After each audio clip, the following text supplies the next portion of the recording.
More and more people are realizing the importance of Ayurveda in the permanent cure of chronic diseases. In this episode, we encourage a debate on allopathy versus Ayurveda. Ayurveda is an Indian form of medicine whose origins go back to more than 6,000 years. Allopathy is a much recent, Western form of medicine and has the highest reach and patronage in the world. It's me, Suresh Menon, with my girlfriend Alexa, in this episode of Big Show Prime.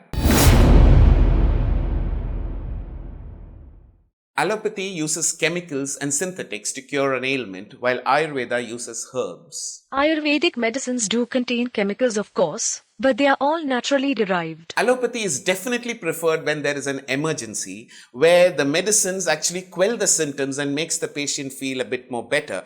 Ayurveda instead addresses the root of the disease, and it cannot be used on a dying patient. People who fail in allopathy rush to Ayurveda hoping for a miracle. It never works that way. Ayurveda works on the principle that every living being, every individual, every human being is a bundle of three energies called the Vata, Pitta and Kapha. This is more of quantum physics, where energy is matter and vice versa. Einstein's theory was known to the Indian practitioners 5,000 years ago, and this is quoted in the Advaita. Wow, yes. Every treatment is holistic and ensures a balance of the three energies in the human body. For this very reason, Ayurveda does not have any side effects.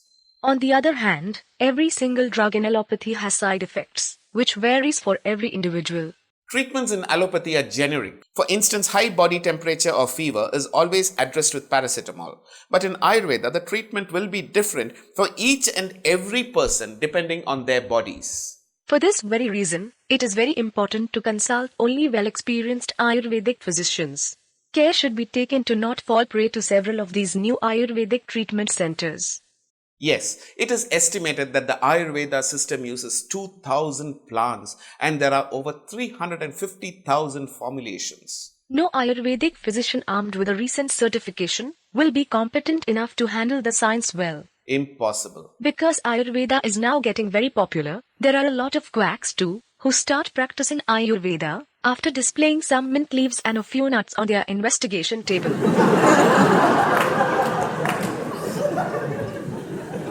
This actually brings us to the importance of the Guru Shishya Parampara of the olden days. It is heartening to note that this system is still in vogue in the state of Kerala, in India, especially for Ayurvedic learning. Something that needs to be considered is the body's built-in immune system. Use of antibiotics results in permanent damage to the immune system by making them resistant to allopathic drugs. Ayurveda, on the other hand, increases the immunity and expels the disease permanently. Something that needs to be thought over here is that you and me, of course, we were made out of one single cell, and this cell had enough intelligence to multiply and make a nose, 2 eyes, 2 ears, 2 hands, a mouth, a tongue, 2 legs, a respiratory system, a cardiovascular system, a digestive system, and whatnot.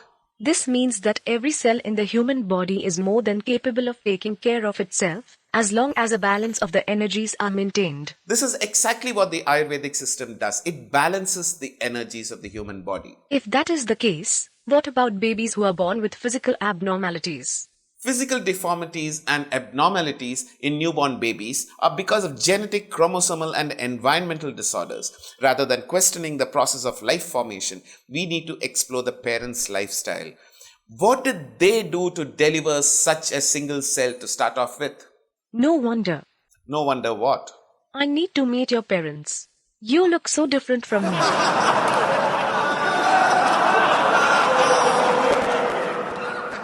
Allopathy only manages a disease, while Ayurveda cures a disease for life, permanently. Why is Ayurveda declared unlawful practice in the world? See, Ayurveda is an Indian form of medicine, and over 65% of the Indian population are known to be trusting Ayurveda. My research says it is almost 70%. Good.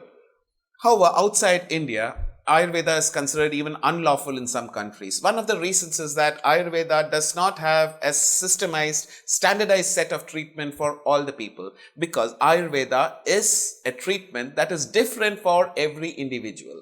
Do you think that the pharmaceutical lobby also plays a big role? I am not competent enough to say that, but looks like it's itching you to put me into a problem. In recent times, however, Ayurveda is being unofficially accepted in most of the countries worldwide. Yes, that's great. Ayurvedic cosmetics and toiletry products are a craze. Did your soulmate who stays 5,000 miles away Yes. receive the Ayurvedic cosmetics that you sent her last month?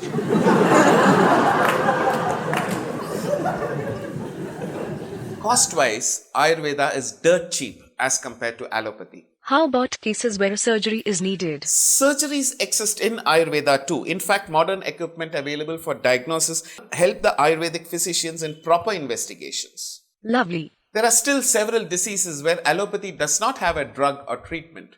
An example, please. Jaundice, for instance, yellow fever. Even allopathic practitioners prescribe an Ayurvedic liver drug as no drug exists in allopathy. Yeah, just struck me. Malaria too. Does Ayurveda have a cure for every disease?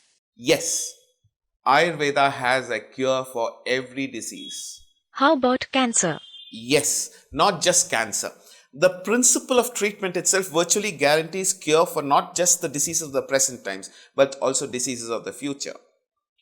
You must remember that Ayurveda works by strengthening the immune system to repel the disease.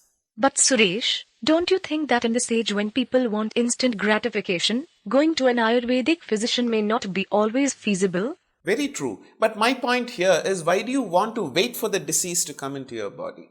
Instead, why don't you take preventive measures? Why don't you take an Ayurvedic holiday once a year? What is that?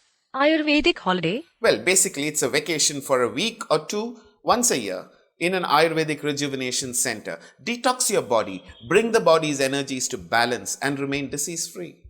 That's lovely. 100 marks to you for that suggestion. Okay, how about in the case of a person who suffers a bone fracture or a ligament tear? Yes, go to an allopath, get the positioning of the bones right, put in your plaster, and then use Ayurveda to speed up the process. Speed up? Does it work that way? Of course, yes. If a fracture normally takes 30 days to heal, Ayurvedic intervention heals the fracture in 20 days flat. Wow! Suresh, we both know someone who suffers from acid reflux disease. What do you have to suggest to her? First, I am no Ayurvedic practitioner, but I will be glad to share what I know about it. Yes, please. Acid reflux disease is also called the gastroesophageal reflux disease, GERD. This is due to mucosal damage caused by stomach acid coming up from the stomach into the esophagus. This causes abnormal relaxation of the lower esophageal sphincter, which normally holds the top of the stomach closed. You seem to have done quite a bit of research for her. Blessed she is. Dietary and lifestyle choices may contribute to this. Certain foods and beverages, including chocolate, peppermint, fried or fatty foods, coffee, or alcoholic beverages, may trigger reflux and heartburn. So, all the good things in life gone? So, with initial lifestyle changes that aims at decreasing the amount of reflux during treatment, the damage to the lining of the esophagus is reconstructed and thus the sphincters too. Treatment generally takes a couple of months and the cure is permanent. No surgeries, no artificial sphincters, rings, nothing. Wow! That means you can get back to your earlier food habits too. Hope she's listening. As also many of the viewers here, some of whom may be suffering from acid reflux. Every ailment has a cure in Ayurveda. Having originated in India, is the Indian government doing anything for the development of Ayurveda? Yes, there's a separate ministry called the Ministry of Ayush, which does a lot of work for Ayurveda development and propagation. Can Ayurveda be incorporated in our daily life? Of course, yes. There are very simple tips that I can share that can be as automated as brushing your teeth every day morning. But we will reserve it for another episode. Are we winding up this interesting topic? I am winding up. You can stay and chat with everyone if you so wish. So, my darling, what do you recommend? I started this show with my views and preferences. You may need to go back and view the video again. Please like, share and subscribe to this channel. And please continue the debate with your comments below this video. This is me, Suresh Menon, with my girlfriend Alexa, signing off from this episode.